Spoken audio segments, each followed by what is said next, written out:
Hello there everyone, Haz here, and you've been asking for an endgame activities video, and I'll do my best to show it today. I'll briefly list and introduce a couple of main activities available in Crossworlds and try to show footage from the Asian servers. Keep in mind, we do not yet know which activities will be available from day 1 on the global version, but all of them will arrive to us too eventually. Global launch is almost here, and I have lots of tips, hints, and guides coming, so make sure to subscribe now to not miss them. Ni no Kuni Crossworlds is a fully fledged mobile MMORPG with open world content, instance content, and lots of social activities. As you'll experience the amazing story through its stunning in-game world, you will steadily unlock new features and content in the game to tackle. One of the unique features of Ni no Kuni is that all game modes you will unlock will technically be also endgame, as they all have several different difficulties and tiers that you will be climbing as your overall character and account power gets higher. There is a healthy mix of both PvE and PvP content for both crowds, but it is heavily encouraged to participate in both kinds of activities for a full experience. It is an MMORPG through and through, and I can't wait for you all to see it. If there's anything else you'd like me to show in the future, let me know in the comments. One of the first content you'll unlock are your daily dungeons. These mini solo dungeons are daily quests that will reward you with progression materials for familiars or equipment, or simply just gold. Defend your familiars' hatching eggs against hordes of angry boarmen and defeat as many of them as you can for increased rewards.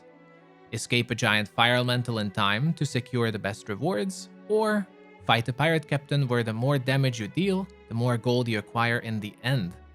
But as you get stronger, they also get tougher.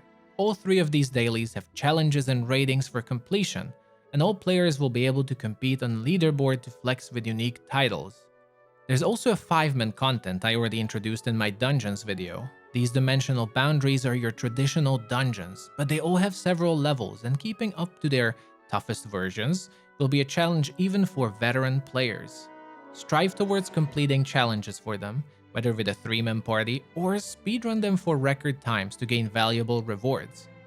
As you complete challenges and tougher versions of these dungeons, you'll unlock better and better rewards on their progression bar, and you'll also be able to learn new character skills through skill books you can only acquire in these dungeons.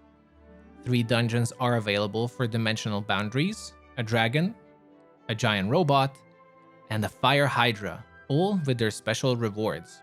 It is a fully fledged open world MMORPG. This means you won't be alone in your world, and you'll have a chance to encounter hundreds of other players, even in a single zone. Prepare for timed world and field bosses spawning all around the game world, challenging the whole server to battle them.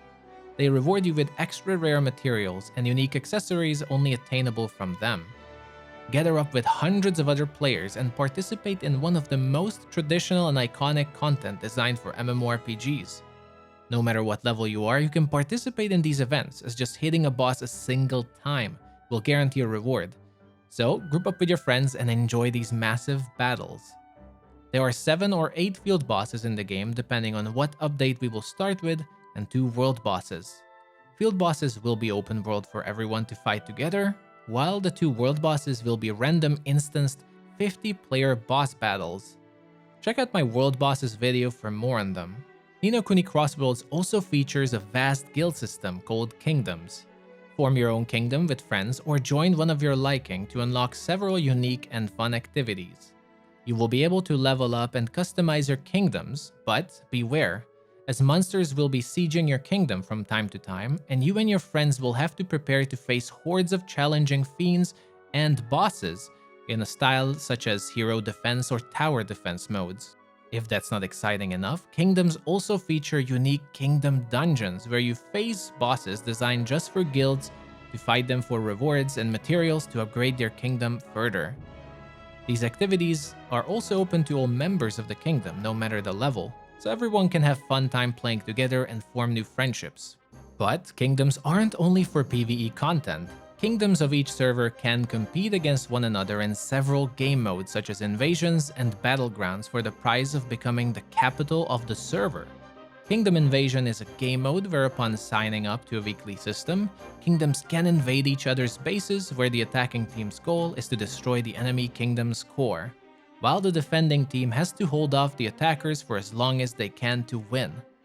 Rally your whole kingdom to join for invasions as there are no participation limits, and you will need each and every one of your members if you want to finish as victor.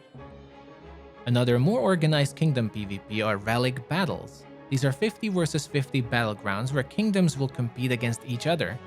You'll have to try to control as many points in the battlefield as you can to gain points towards your kingdom through tactical gameplay or using special objects provided by the game mode such as door blocks or buffing higgledies. Special bosses will also spawn in the middle of the battlegrounds for the teams to compete for in order to secure a powerful buff for their side. The goal of this battleground is for a team to reach 10,000 points and secure victory for the week. There is 50 versus 50 PvP in this game. That sounds amazing. Now hold on there, I'm not done yet. Crossfield is a massive open-world cross-server progression dungeon where players will have to battle and farm unique monsters through the brutal floors of a massive tower to increase their endgame power. But the floors of this tower can destabilize, and servers will have a chance to compete for the ownership of floors. I apologize for the quality here, I sadly do not have HD footage to show you this, but it should give you good enough impression. Every once in a while new monsters will spawn and the floor resets. This unlocks the floor of the tower for server capture.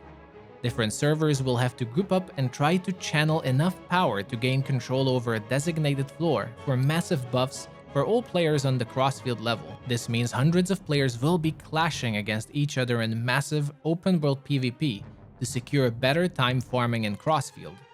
You will want to do your best in helping your server, as crossfield is going to be one of the main grinding spots in the game for long-term progression, and every bit of help counts.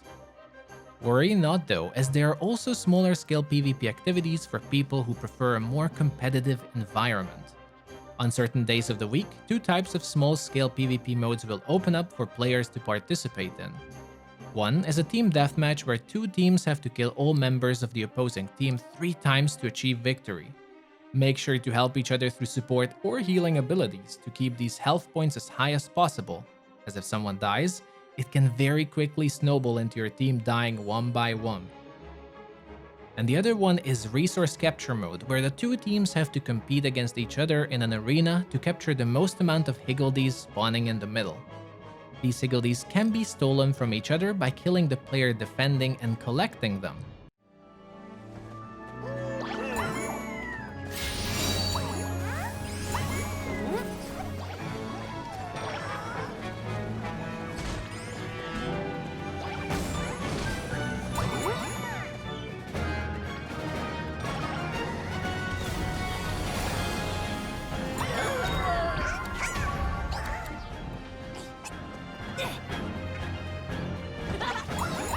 Just hang in there. I think we'll win.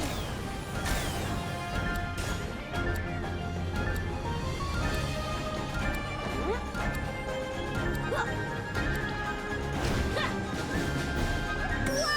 We won! We won! Both games are competitive, and teamwork is crucial if you aim to win. These modes all have unique ranking system and leaderboards. The higher league you can manage to reach, the more and better rewards you'll receive that you can spend on costumes, materials, titles, or even mounts. The game offers several other minigames, from familiar battles, player housing, or the newly added fishing on the Asian servers, but this video is mainly to give you a good idea what to expect from the game. The scale of certain game modes and events is just incredible, and it makes the game super fun, especially on the scale of a mobile MMORPG. And I can't wait to get started on global. Make sure to also pre-register on mobile, you cannot do that on PC, and also join the official Discord to gain rewards on launch, and to help us reach a community milestone to secure rewards for everyone in Ni no Kuni. I'll also be covering these game modes with guides and tutorials and much more, so stay tuned. They will likely be released closer to the release date on May 25th. Also, massive thank you to everyone supporting me and the channel. We just reached 5,000 subscribers and the growth is incredible. Thank you from the bottom of my heart, and I'll try to continue providing the best content I can. I hope this was helpful. If you have any questions, let me know. I do try to answer as many as I can. Thank you for watching, and I'll see you soon.